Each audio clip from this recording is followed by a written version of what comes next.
So I just finished a book, and I want to recommend it to you. It's called The Longest March by Roger Kimball. You write that down. But it's really good, and it's basically, it's an analysis of the literary, the kind of philosophical thinkers, thought leaders that contributed to the 60s, 70s generation.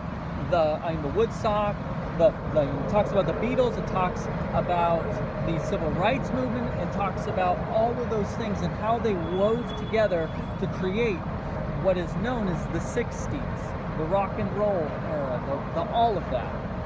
And at the very end, it kind of does this summary of the final chapter, talking about how simply,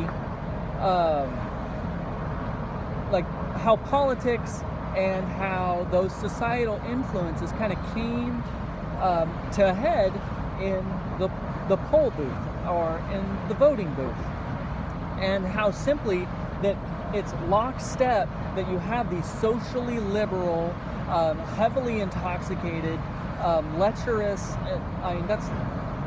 movements over here in society that are fueled by the college campuses and things over here, and then you have the conservatives that over and over again just almost butted up, paired together, these with every single influential step forward that the progressive movements made, the conservatives would win a major victory in the poll booths, whether that's through ballot measures or through major bills passing or electoral candidates succeeding.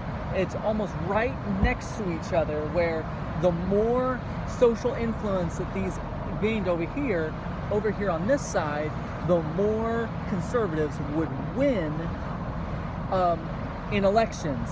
And so it shows us very, very clearly that simply winning in the poll booth does not change social trajectory at all, not even a little bit. Because if you think about it, I mean, even go back to Reagan, some of these major conservative figureheads from politics, they didn't really change the trajectory. I mean, as far as where we are now, we're still moving in the direction that the 60s want us to go, not what the Reagan policies wanted us to go in, and the real America and all of that.